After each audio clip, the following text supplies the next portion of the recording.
Pode se sentar.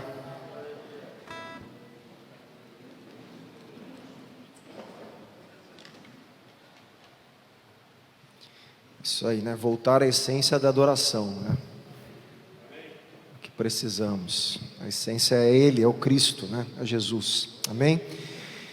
Vamos lá? Abra sua Bíblia em Apocalipse capítulo 2, versículo 8 em diante. Hoje a gente vê a mensagem específica à igreja da cidade de Esmirna.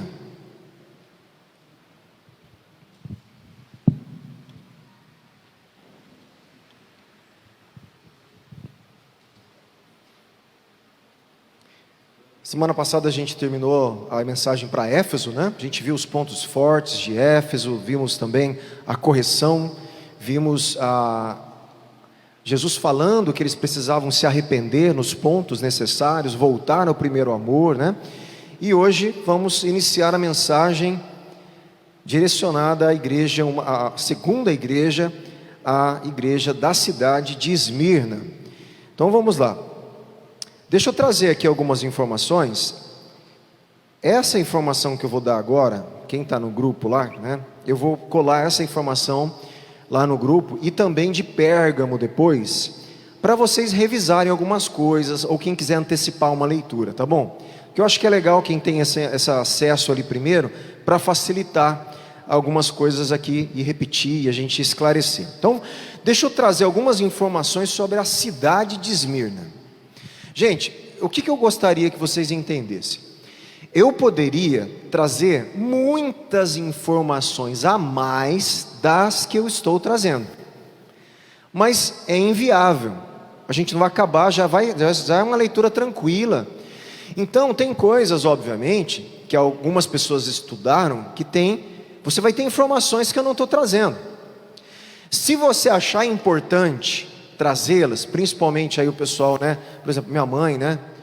O pastor Cleves veio algumas vezes, o Pedro veio a semana passada, o Pedro também é bacharel em teologia, deu aula em faculdade de teologia. Então, você que tem algumas informações a mais, pode me passar que eu jogo no grupo. Por quê? Porque eu sei que tem muitas outras informações, mas eu tenho que fazer uma síntese. Eu tenho que escolher as informações que eu acho que são mais importantes para aquilo que eu quero destacar. Então a gente não consegue trazer todas as informações, tá? Então, dentre essa questão da Esmirna mesmo, tem vários outros detalhes de Esmirna que eu não consigo colocar tudo aqui. Então eu tentei trazer uma noção da cidade para a gente entender um pouquinho que diz respeito à carta. Inclusive, né? Deixa eu ver aqui se tem. Inclusive aqui na própria, eu acho que eu coloquei aqui, na própria a Bíblia Arqueológica traz uma informação importante aqui, eu coloquei lá embaixo. Vamos lá. Esmirna foi a primeira na Ásia a levantar um templo para o culto da deusa Roma. Então, é uma informação importante, tá? Então, a cidade de Esmirna foi a primeira cidade na Ásia a levantar um culto, um altar a uma deusa. Olha só, essa deusa tipificava o Império Romano, e o Império era adorado através dessa deusa, e ela, portanto, como que se dividia, né, a adoração com os outros deuses do Império Romano. Então, o templo, a deusa romana, o primeiro a ser levantado, foi então em Esmirna, 195 a.C. isso. Tá? E em 26 depois de Cristo, por sua lealdade de longo tempo a Roma, venceu outras 10 cidades na disputa pelo direito de construir um templo em homenagem ao imperador Tibério. Então a Esmirna falou: não, eu quero ter o privilégio de levantar um templo ao imperador Tibério. E ela conseguiu esse direito. Por quê? Porque na história de Esmirna você vai ter essa facilidade de acesso ao Império Romano, tá? Tanto é que a deusa Roma foi erigida ali em primeiro lugar, tá certo? Nas décadas seguintes, Esmirna tornou-se também outra coisa importante. Não é o único, mas um dos centros importantíssimos do culto ao imperador. Então Esmirna tem primeiro templo à deusa Roma, uma homenagem lembra que a homenagem ali chega a ser um tipo de idolatria a Tibério, e você tem o culto ao imperador ali instaurado em Esmirna, um centro do culto ao imperador. Em 155 depois de Cristo, o famoso bispo de Esmirna, presta atenção que essa informação é muito legal, da história da igreja. Então, depois que Apocalipse foi escrito, né? Lembra que Apocalipse está escrito ali 90 a 100 depois de Cristo. Em 155 depois de Cristo, um bispo, né, da igreja primitiva, chamado Policarpo. Alguém já ouviu falar de Policarpo? Quem estudou um pouquinho da história da teologia vai lembrar de Policarpo. Policarpo é importantíssimo. Por quê? Porque Policarpo, gente, a história sabe que ele é um discípulo do João, que é discípulo de Jesus. Ele é discípulo do João que está escrevendo Apocalipse. Ele foi discipulado por João, Policarpo. E ele é bispo na cidade de Esmirna. Então é muito interessante aqui, né? E ele escreveu uma carta também a Filipenses. Então você vai ter uma carta aos Filipenses de Policarpo. Eu já li a carta, muito bonita a carta também, né? Tudo isso são registros da história, né? É muito interessante. Esse bispo de Esmirna, discípulo do João que escreveu Apocalipse, discípulo de Jesus, foi queimado vivo em Esmirna, por se recusar a chamar César de Senhor. Forte, vocês estão me entendendo? O que era confessar que Jesus Cristo é o Senhor no Império Romano? Nós não entendemos o texto quando a gente lê lá, aquele que confessar que Jesus é o Cristo, né, que Jesus é o Senhor, é salvo. Você não está entendendo o que isso significa. Ali não é você falar baixinho lá no seu quarto, ou na igreja, no domingo à noite, cheio de crente. Ele está falando de uma confissão e de uma aliança pública, que você não tem César como seu Senhor. Isso não afronta o império. Que Jesus é o único Senhor, o único Kyrios. Pode guardar essa palavra. Kyrios é a palavra grega para Senhor. Kyrios, que é justamente o que eles falavam que César era. César é Kyrios. E Policarpo falou: César não é meu Kyrios coisa nenhuma, mas ele paga isso com a vida dele, tá? Então ele é queimado vivo durante uma extensa perseguição provocada pelos judeus ali. A própria igreja de Esmirna foi fundada por alguns peregrinos judeus que estiveram presentes no Pentecoste, ou mais provável, alguns acham, durante a missão de Paulo, que ele passa pela região de Esmirna, lá em Atos 19:1. Aquela missão de Paulo, provavelmente, ele alcança algumas pessoas também dessa região, que se estabeleceram como igreja na cidade de Esmirna. Então essas são algumas informações. Teriam outras? Tem outras, algumas eu vou trazer mais tarde aqui, mas essas são importantes. Um centro de adoração a Deus a Roma, aos imperadores, o culto ao imperador estava ali. Policarpo, importante bispo de Esmirna, foi martirizado. Então nós temos dados importantes, históricos, que não estão na Bíblia, mas estão na história da igreja, para a gente entender um pouquinho o pano de fundo histórico também dessa cidade. Vamos lá agora, versículo 8. Ao anjo, padrão, né, começa a mensagem ao anjo, destinado então a esse anjo, que a gente já falou o que é, o que não é. Ao anjo da igreja em Esmirna, escreve. Então, mais um tequinho aí, deixa eu só ver aqui. Uma observação interessante. Esmirna, lembra que é uma das duas igrejas que não tem nenhum ponto de repreensão, não tem nenhum ponto fraco apontado por Jesus. Só tem duas igrejas, Esmirna e Filadélfia, que não recebe nenhuma repreensão de Jesus. Olha que interessante, é um ponto importante também de a gente destacar.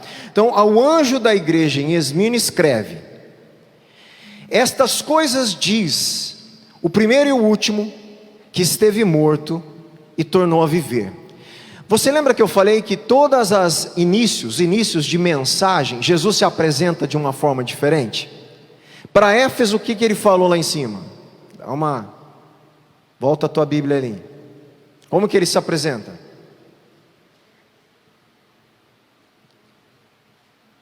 Versículo 2:1.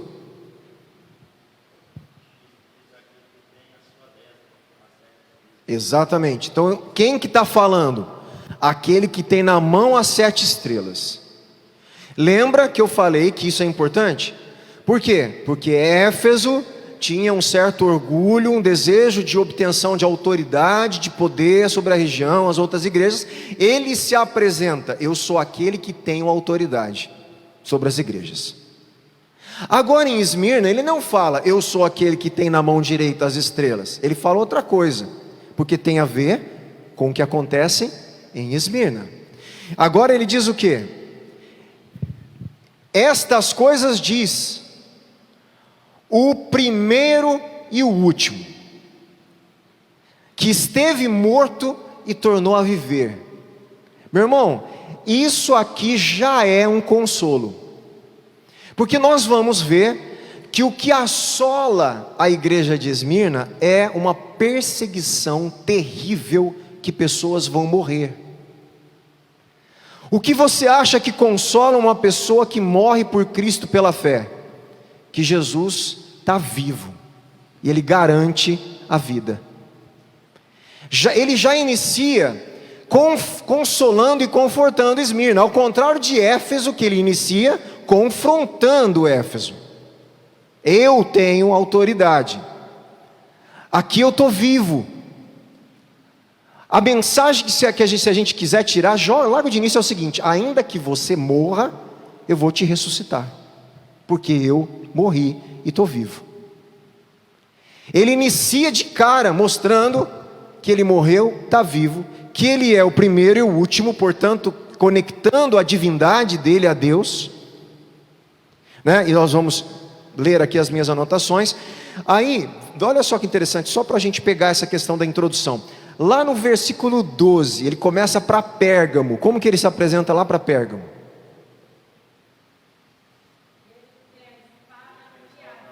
Olha só, aqui o negócio é o seguinte: eu sou aquele que tem a espada afiada de 2 gumes. Eu sou aquele que tem o poder legítimo de julgar.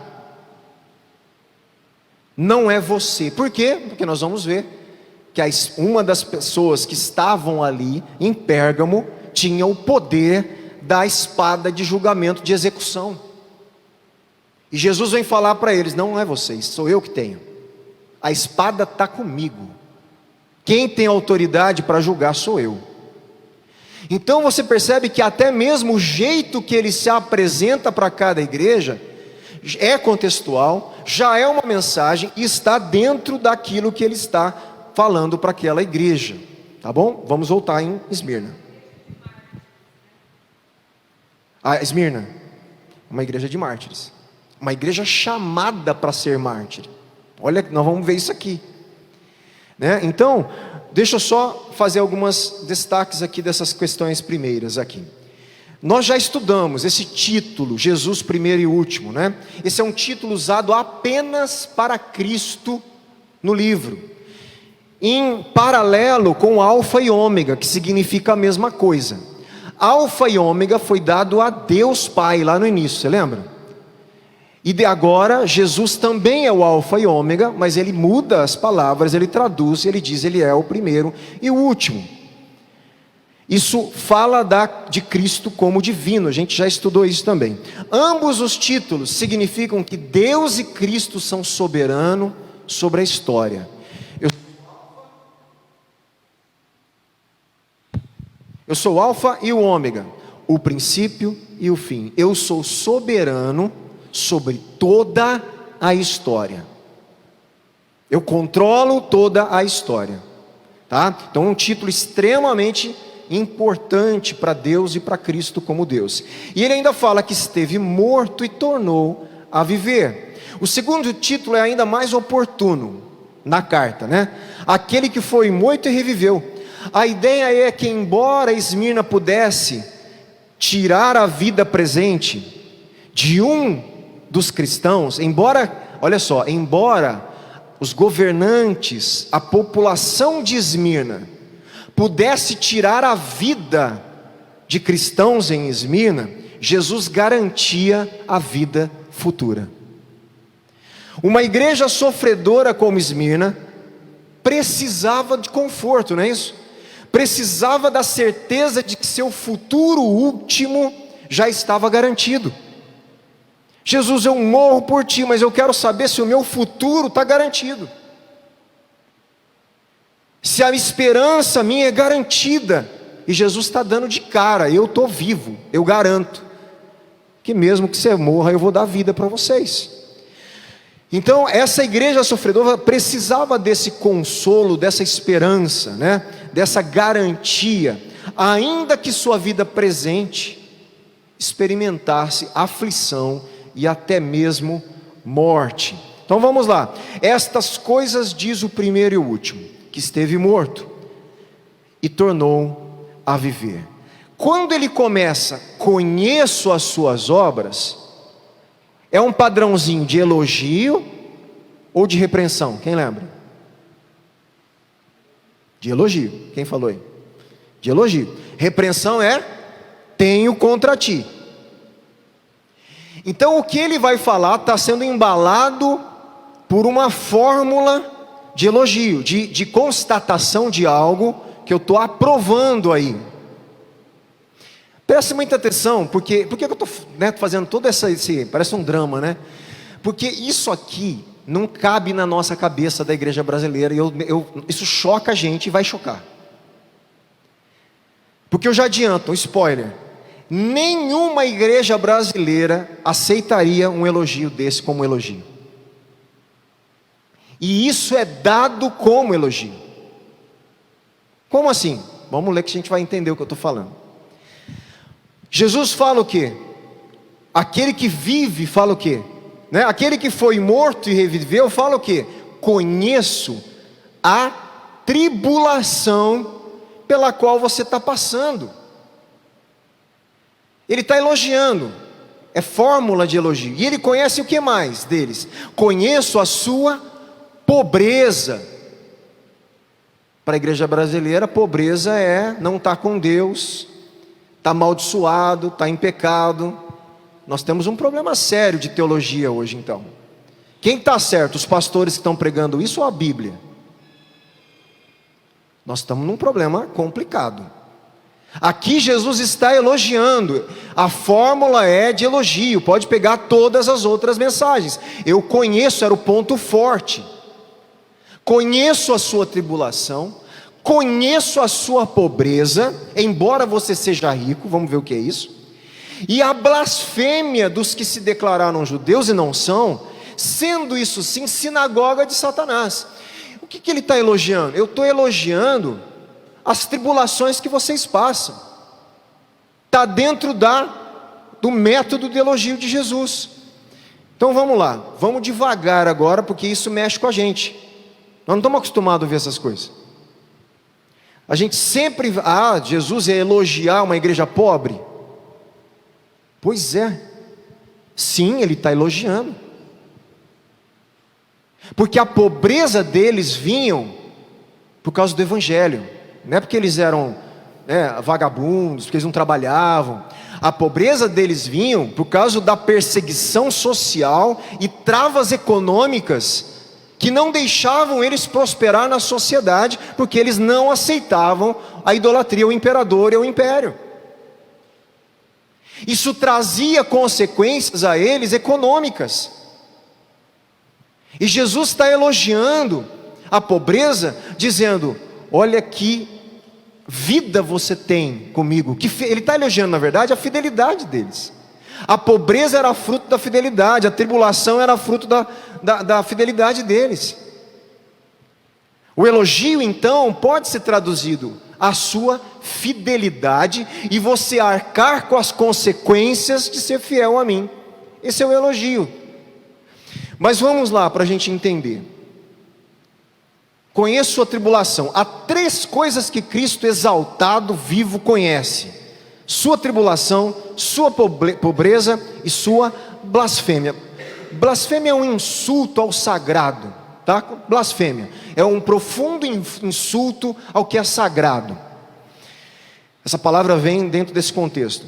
Essas 3 coisas jamais, presta atenção, essas 3 coisas jamais seriam consideradas hoje pontos fortes de igreja. Mas problemas. Deus, eu estou passando um problema, pobreza. Eu estou passando tribulação, problema. Jesus está fazendo um elogio como ponto forte. Ele não está elogiando a pobreza, ele está elogiando a fidelidade deles.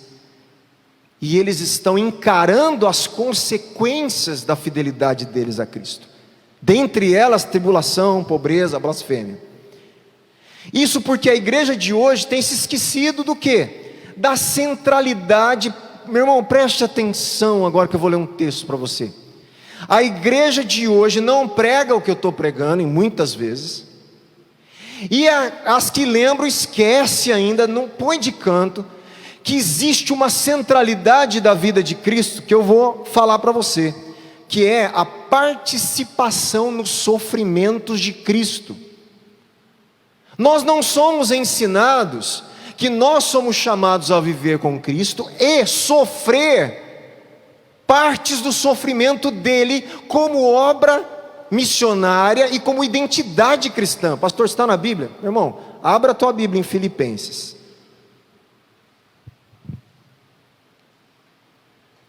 Capítulo 3.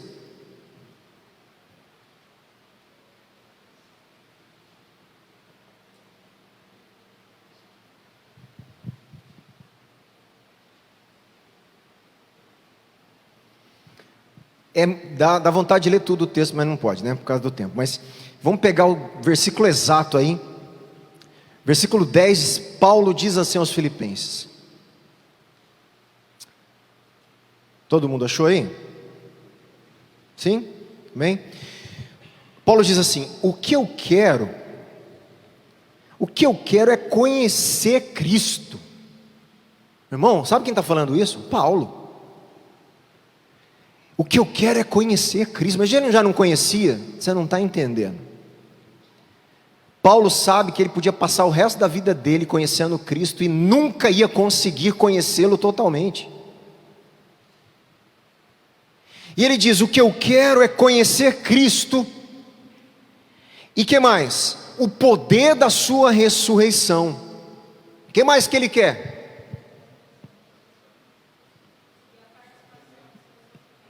Eu quero tomar parte nos seus sofrimentos. Eu quero tomar parte nos seus sofrimentos. Todo cristão primitivo tinha a honra e a alegria de sofrer por Cristo. Eles não achavam que era um problema. Quando aqueles apóstolos foram açoitados, os primeiros que foram açoitados ali, o que eles falaram? Nós somos achados dignos de sofrer pelo nome de Cristo. Era honra. Porque eles sabiam que o nosso Cristo venceu o mal sofrendo. O nosso mestre, meu irmão, o nosso rei do universo, morreu numa cruz. Ele venceu toda a obra maligna na cruz, sendo chicoteado numa cruz romana. Essa é a mensagem que Paulo fala que é loucura, que ninguém, numa mente humana, a gente não entende. Ele muda toda a estrutura cósmica. Ele não está falando de imediato uma situação da nossa vida humana temporal, nessa terra ainda não recriada. Ele está falando que ele destrói o mal, ele destrói Satanás, ele destrói o pecado, ele destrói as bases que afastou a humanidade do Criador. Como ele faz isso? Morrendo, sendo cuspido, zombado, esbofeteado. E quando ele chama a gente para andar com Ele, Ele está chamando a gente para caminhar com Ele e tomar a nossa cruz. Porque cada um vai ter a parte do sofrimento dele como cristão. E é isso que a igreja de Esmirna vai entender. Ela entende e ela vai ter que assumir o sofrimento dela como discípulo de Cristo. Mas essa é uma coisa que a gente não gosta de ouvir, incomoda a gente. Porque a gente não vem para a igreja para ouvir sobre isso. A gente vem para a igreja para resolver nossos problemas, para Deus cuidar dos nossos sofrimentos. De repente Ele promete mais. Que igreja é essa que eu vou? Se você e eu fôssemos à igreja de Esmirna, Jesus estava prometendo, sabe para eles o que? Sofrimento. Pastor, não está aí? Calma que nós vamos continuar lendo. Ele está dando certeza, vocês vão sofrer. E isso faz parte da vida de Esmirna. Nem todas tiveram esse chamado específico. Todas em algum ponto têm um tipo de sofrimento de renúncia. Mas nem todos são chamados a sofrer ao ponto do que Esmirna sofreu. Mas o que eu quero dizer, olha a consciência desses homens e do Evangelho e da palavra. Eu quero, Paulo, conhecer Cristo, poder da ressurreição, tomar parte nos sofrimentos e me tornar como Jesus na morte dele. Como que é tornar como Jesus na morte? Como que Jesus morreu? Perseguido por anunciar o reino de Deus, perseguido por fazer a vontade de Deus, matado, injustiçado, traído. Ele fala, eu quero tomar parte na morte dele, para de algum modo alcançar também a ressurreição dele. O que Paulo está falando é, nós não vamos cortar caminho, a gente não vai direto para a ressurreição. O caminho é cruz, sofrimento, morte, ressurreição. A igreja quer cortar o caminho. O Wander pregou domingo, ele falou disso de outra forma ali, que é exatamente o que o filho pródigo queria. Ele queria herança antes do tempo. Não é isso, Wander? Uma das coisas que você destacou. O que acontece? A igreja brasileira ocidental quer parte da herança antes do tempo.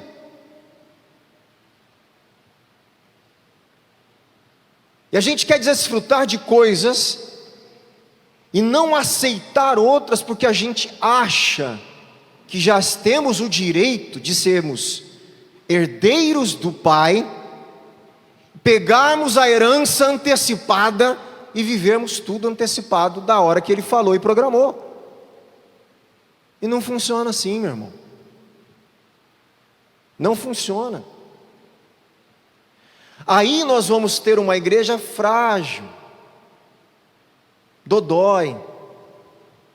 Uma igreja, qualquer coisinha as pessoas estão abandonando Deus. Qualquer probleminha, culpam Deus, larga a fé. Irmão, você está entendendo? Não dá para entender que tipo de cristianismo é esse que a gente está vivendo. Quando eu falo a gente, estou falando do Ministério Fonte de Vida, estou jogando na terra, na face da terra, tirando as igrejas perseguidas, que dão a sua vida. Saindo daqui eu acompanho alguns sites de igreja perseguida, filho e mãe mortos no Egito, por causa da fé, essa semana.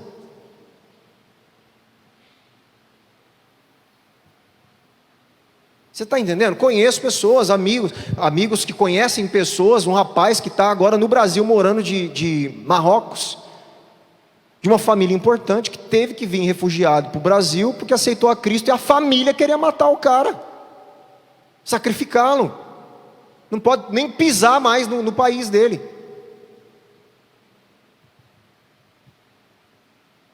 Então, isso não é historinha, é verdade. Nós temos irmãos nossos, como a igreja de Esmirna, passando por isso. Imagine esse povo lendo a mensagem a Esmirna.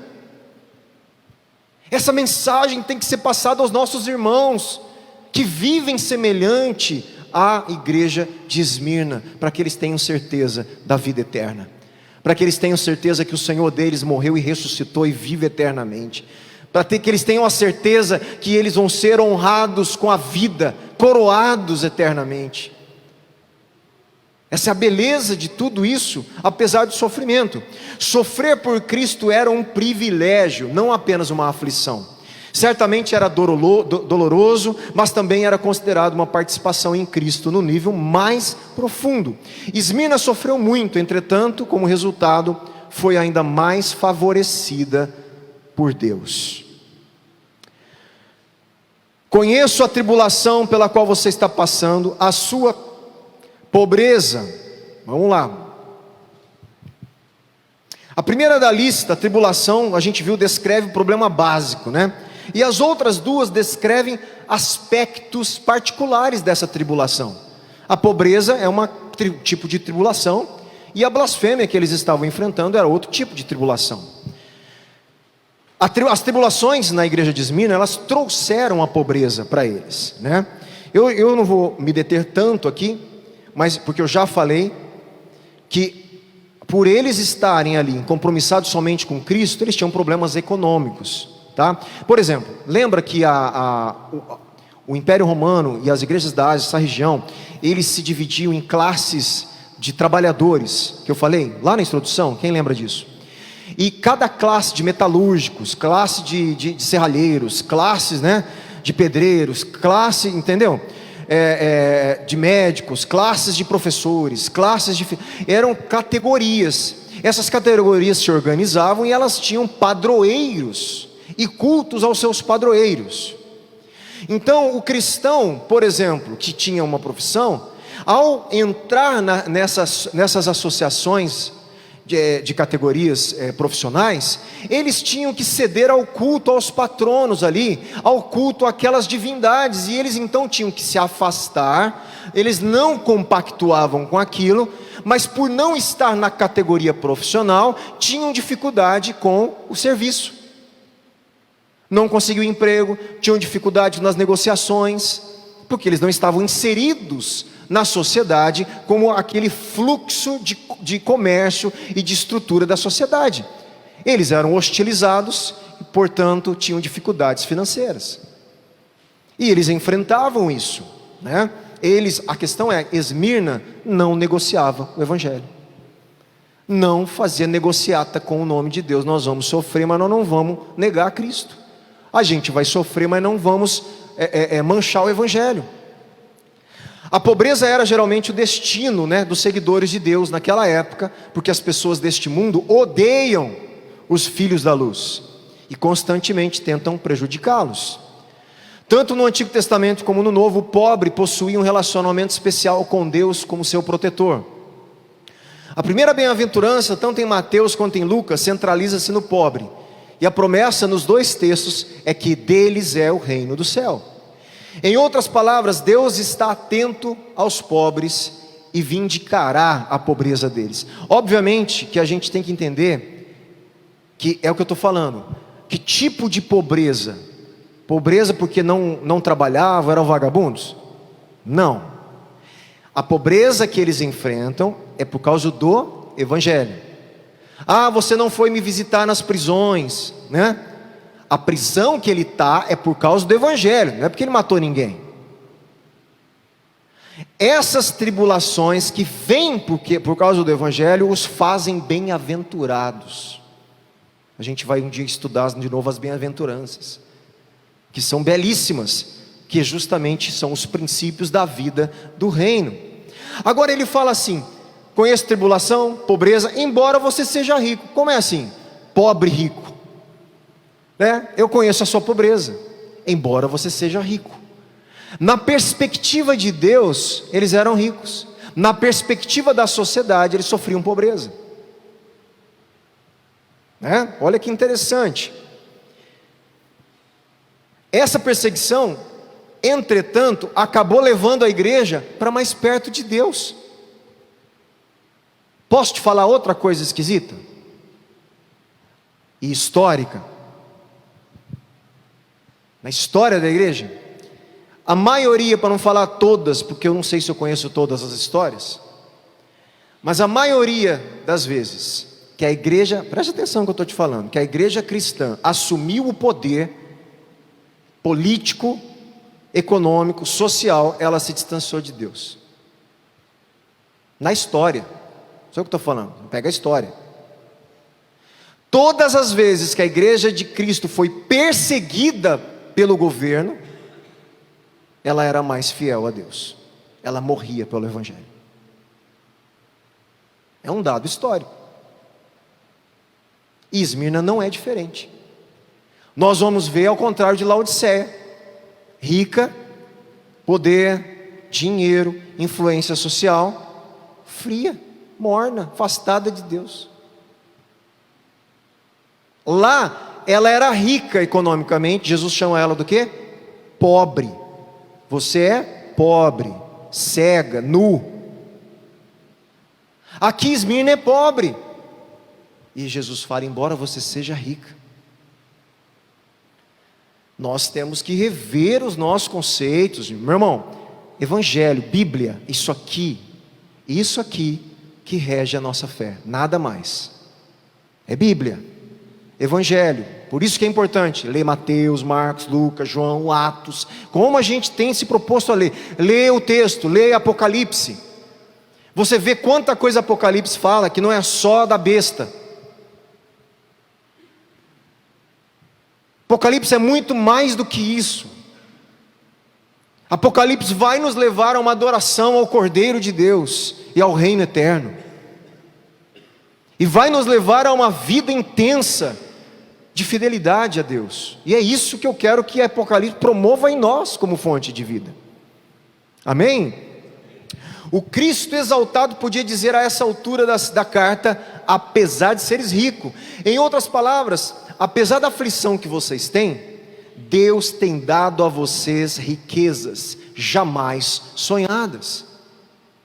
E essa foi uma promessa de Jesus. Não sei se você vai lembrar lá, em Marcos 10, Jesus fala assim, Jesus fala para os discípulos.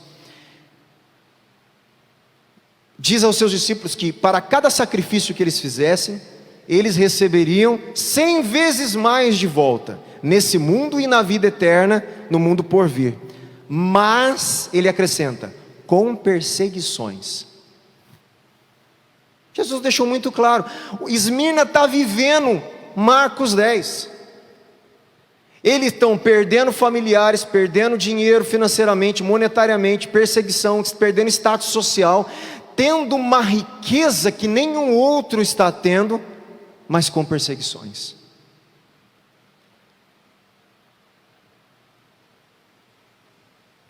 E a blasfêmia? Blasfêmia, um insulto ao sagrado. Blasfêmia contra o povo de Deus é uma forma de blasfemar contra o próprio Deus. A oposição judaica ao cristianismo aqui é bem comum também no Antigo Testamento. Então a blasfêmia de quem? Quem que está blasfemando?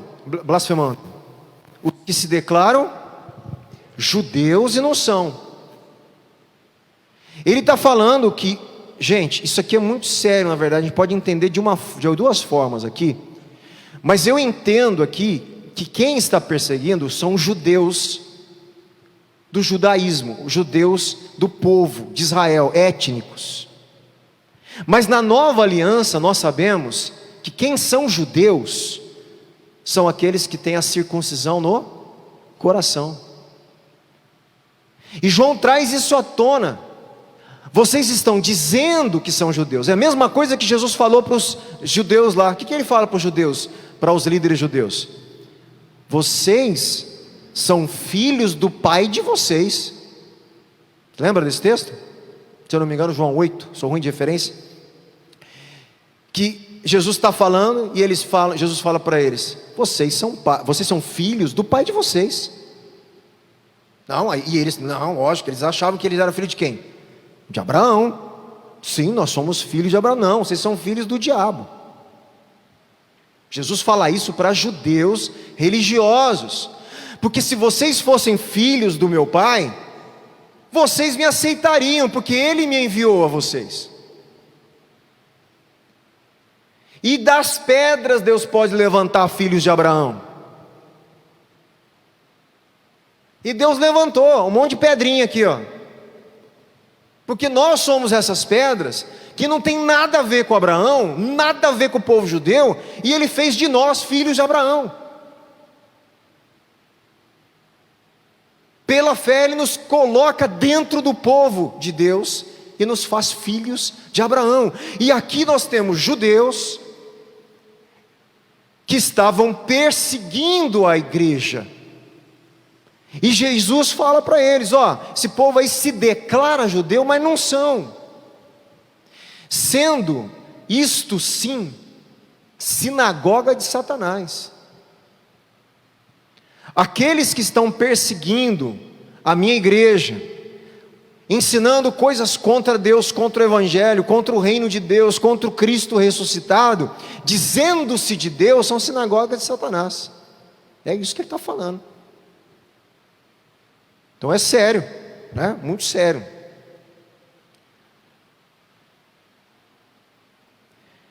Um teólogo chamado Collins crê que essa difamação pela sinagoga de Satanás faz referência especificamente, ele acredita nisso, eu estou trazendo esse detalhe, essa interpretação, a um grupo de judeus que promoveu uma ação legal nas cortes romanas contra cristãos de Esmirna. Por quê? Porque tem dados históricos que aconteceu isso, e ele está encarando que seja isso. Pode ser isso, mas pode não ser só isso, tá? O restante do versículo é uma vigorosa denúncia contra a sua afirmação de serem o povo de Deus. Eles dizem ser judeus, mas na realidade são sinagogas de Satanás. Meu irmão, presta atenção no que eu estou te falando ainda. Quando ele fala, eles dizem ser judeus, o que significa? Eles dizem fazer parte do meu povo. Eles dizem ser povo de Deus. Eles dizem ser pessoas de Deus. Eles dizem, entende o que eu estou falando? Então dizer que você é de Deus não quer dizer que você é. Porque eles dizem que são, mas não são. O que prova, né? Fala, Nivaldo. Pronto. Os caras dizem, falam, está aqui, mas e o coração? E o vínculo de fidelidade real com aquilo que você fala? Então não basta eu sou cristão. Lógico que nós temos que falar que somos cristãos. O que eu estou dizendo é que isso não prova. O que vai provar é Jesus olhando para a gente e vendo os nossos atos, a nossa fidelidade, a nossa fé, a verdade do Evangelho em nós, o nosso compromisso. Isso vai provar, e ele vai falar: você diz que é cristão e é. Ó, que ele está dizendo que é e não é. Então dizer que a gente é uma coisa, meu irmão, né? Muita gente pode dizer, né? E a gente vê isso nessas horas de política. Então, que tem gente que diz que é cristão, né? Tem gente que diz que é crente para todo lado, né? Diz que é católico, diz que é cristão, diz que é não sei o que, aí vai na maçonaria, diz que é maçom também, eles dizem que são tudo. Pelo poder, né, a gente diz que é tudo. Não basta dizer. Qual é o compromisso real das pessoas que dizem isso? Na vida, no dia a dia, na fé, na verdade, né? Quando nós dizemos isso. Então isso é uma baita de uma reflexão para nós, obviamente, não só para os outros, né? Em outras palavras, a alegação desses judeus de serem povo de Deus é anulada pelo fato deles serem instrumentos de Satanás contra o verdadeiro povo de Deus, tá? E aqui a gente encerra, para a gente semana que vem continua o meio da carta, mas eu vou encerrar só com essa primeira ordem aí. Diante disso aí, ele está se apresentando: eu sou vivo, conheço tribulação, pobreza, a blasfêmia que vocês estão passando, e eu estou elogiando vocês por isso, porque vocês estão fiéis. Aí Jesus aqui dá uma ordem para eles: não tenham medo das coisas que você vai sofrer. Meu irmão, o negócio ia tortar o cabo. Não tenham medo, e é uma ordem, é um imperativo. Voz médio passiva no grego, depois eu tento explicar o que é isso para vocês. É quando a pessoa ali, o verbo, né, a palavra, o verbo mostra que a pessoa está sendo afetada pela ação. Isso, quando a gente faz algo, a pessoa moveu a cadeira, né? No grego tem um tipo de verbo, que a hora que você fala moveu a cadeira, é a mesma frase. Mas a classificação do verbo está na voz média. E a voz média mostra que quando ele moveu a cadeira, alguma coisa se moveu nele também. Ele foi afetado por mover a cadeira, aquilo mexeu com ele no interior. Isso é uma voz média. No grego é usado nos verbos para mostrar isso. E aqui é usado uma voz média no imperativo. Porque o medo estava entrando, eles estavam sendo afetados. Não tenham medo. Eu sei o que vocês estão passando. Eu sei o que vocês vão passar. Não tenham medo pelo qual das coisas vocês vão sofrer. E aqui eu encerro e retomo a semana que vem, uma reflexão importante, que Jesus está falando para eles: vocês vão sofrer. Meu irmão, no caso, não adianta orar pedindo para Deus não sofrer. Porque Ele está falando, vocês vão sofrer. Jesus está dizendo, vai acontecer. Ele não está dando escolha, peça que eu não deixo passar. É a mesma coisa de quando Ágabo e os profetas falaram para Paulo: Paulo, se você for para Jerusalém, lá vão te prender e vão te açoitar. O que os discípulos falaram para Paulo? Não vai, Paulo. Paulo falou: eu vou porque eu posso morrer pelo Evangelho. Ele não fala: Deus não me deixa açoitar, Deus não deixa eles me prender. Deus falou que ia acontecer, Ele vai e acontece.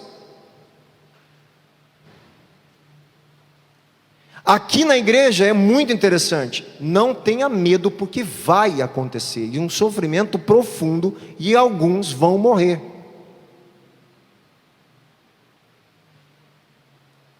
É o chamado a uma igreja ao martírio. Alguém quer esse chamado? Chamado ao martírio, né? A igreja de Esmirna não queria, meu irmão. Eles aceitam o chamado. Ninguém quer esse chamado, né? Eles aceitam. Eles assumem isso como fidelidade a Deus. E é isso que a gente precisa entender. Cada momento da história, a igreja tem algo a ser fiel a Cristo. Qual é a nossa atitude? Na nossa sociedade, ninguém está morrendo pelo Evangelho. Mas nós temos outras formas de mostrar a nossa fidelidade a Deus, e às vezes deixamos de mostrar. E o chamado aqui não é a morte, o chamado é a fidelidade. E a fidelidade no contexto brasileiro tem outras consequências. Não são as mesmas de Esmirna. Entende? Mas a fidelidade de irmãos nossos na Coreia do Norte são semelhantes à de Esmirna. Cada local, cada momento, em cada governo, em cada estrutura, a igreja tem que fazer a mesma coisa, se manter fiel. As consequências são diferentes. E ela tem que arcar com as consequências da fidelidade dela com o Evangelho e com Cristo. Então, somos chamados ao martírio? Não. Somos chamados à fidelidade, a testemunha fiel, independente das consequências. Esse é o chamado. O chamado não é ao martírio. Não é todo cristão que tem que morrer. É todo cristão que tem que estar disponível a morrer. Diferente. Não é todo mundo que vai morrer pelo Evangelho. Mas se a nossa fé nos conduz a esse tipo de situação, nós não podemos negar a nossa fé. É isso que Jesus está falando para Esmirna e fala para a igreja em todos os séculos, em todas as eras. Amém?